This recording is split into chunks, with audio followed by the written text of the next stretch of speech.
Yeah.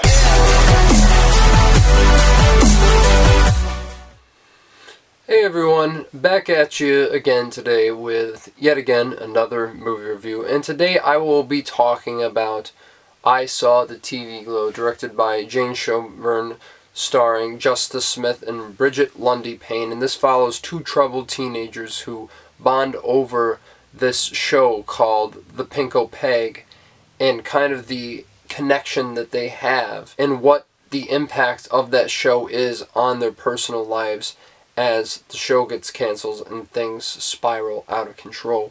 Now, this is a movie I actually did see back earlier this month with Schoenbrun there in person at the Q&A, and it was one that I knew I couldn't just immediately process as I came out of the theater. I was really quite stunned in some ways in regards to what I actually felt about it.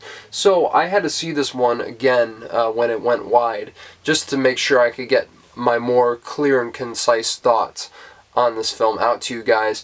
And there's so much about this movie to be admired. I think the cinematography is absolutely phenomenal from Eric Yu, I believe his name is. Just some tremendous work throughout this entire thing. Some really incredible tracks. The lighting is unbelievable, especially when they're playing with the blue hues there. And I think from a technical standpoint, this film is quite astounding. The sound design is really, really tightly edited and compact and very finely tuned in a way that not a lot of other movies this year have been, and I really appreciate the effort that went into that as well. And I really love the soundtrack here, brought by many interesting artists like Alex G and Phoebe Bridgers, of all people. There's one song in particular called Claw Machine with Sloppy Jane and featuring Phoebe Bridgers, and it's just absolutely spellbinding, especially the way it is used in conjunction with the narrative in the film. It is really one of my favorite moments, maybe, from any movie this year, and certainly the best original song to come out of any film this year so far. And I just think that there's so much ambition on display in this story. And I also really love Brigette Lundy-Paine in this. They are absolutely phenomenal in this role, playing that type of very offbeat, socially awkward type of character to a T. And you get so much layers from just the way they emote in this film, and I really, really love their work. Easily the best part of this film, and one of the best supporting turns I've seen in this year so far. Now, while I do have a lot of admiration to throw at this film, another component of that is the themes as well, which I think deal with a lot of trying to understand, queer and trans identity and what roadblocks might get in the way for someone to be able to understand who they truly are. And I think that is dived in beautifully between the two leads here especially. And I really love what the ambition of a lot of the overarching themes are. There's a great rumination on nostalgia and how we might see different forms of entertainment and art differently when we were younger as opposed to when we're older now. Because, I mean, I'm sure we've all had those moments where we watch something from when we were kids, and we watch it and now it's like, wow, this is kind of shitty. And it's kind of like this reckoning we have with ourselves. Something that meant so much to us back then doesn't really hold up with our sensibilities as we grow up. And I think that's something that is inevitable in a lot of cases, of course, and I really think that it is elaborated on in quite a profound way. And I think all of the issues that are being dealt with in this film are really, really quite powerful and quite delicate of a subject matter to dive into. And so I really respect what Schoenbrun was going for here more than anything, but I just feel that there is so much in contrast with this film's actual narrative that it kind of gets in the way of some of its own ideas and executing them properly.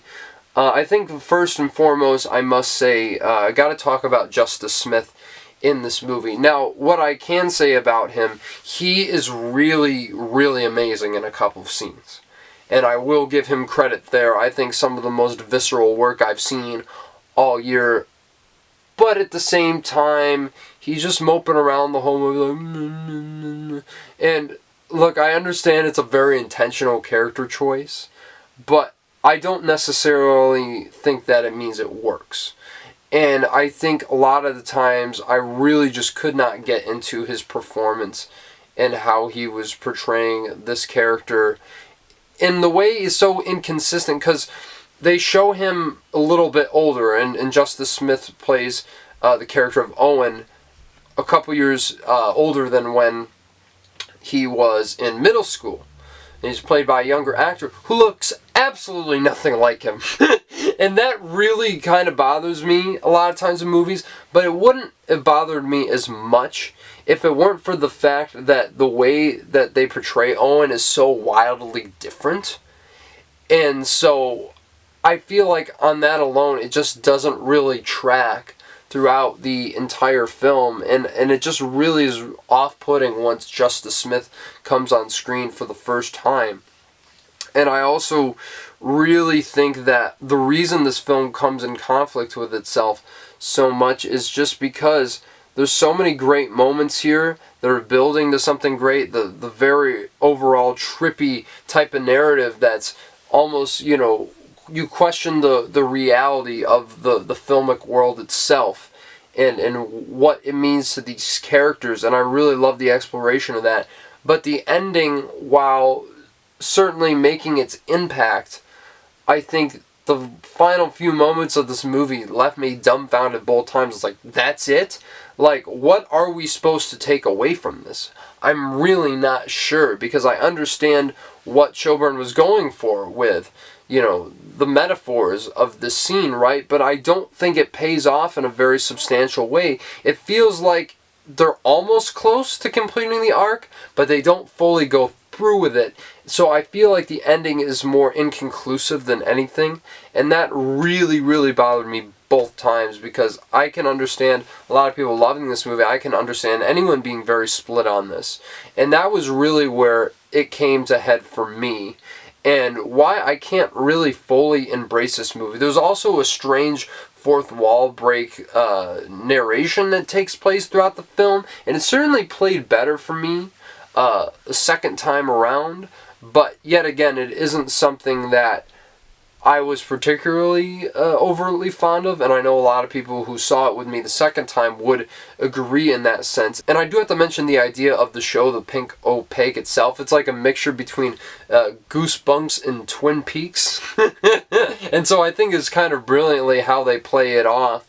It's kind of schlocky and kind of disposable in some way, cheaply made, but there's also like this very inherent type of profoundness on these seemingly troubled kids' lives, and I love the way that they kind of, insinuate what might be going on in each one of their households without ever fully diving into it, because it really lets you ruminate on that and sit with them. There's certain lines that these characters say that you can glean a lot from.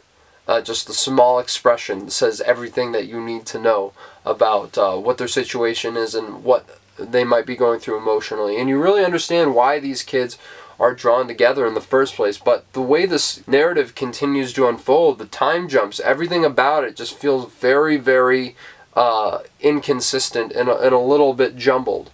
And I really was not a huge fan of the screenplay by the end of it, and I really, really love a lot of this movie. So yet again, I haven't been this split on a movie in a while, but what is great that's there is truly great, and I really do appreciate a lot of these ideas that Schoenbrun is bringing up.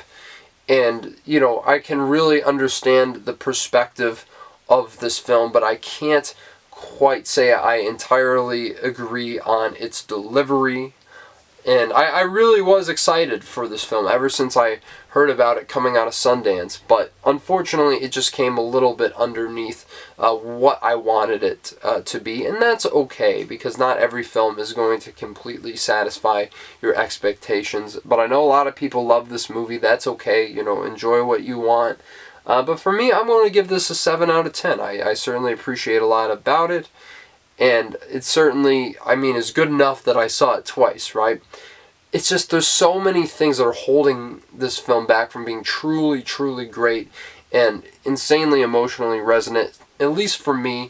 But let me know what you think down in the comments below. Would love to hear your thoughts on I Saw the TV Glow. Very, very much a topic film, you could say, where you really want to discuss it with people after you've seen it, try to break down what it meant. But of course, be as vague as possible in the comments if you could. I really would appreciate that. We don't want to spoil it for everyone else.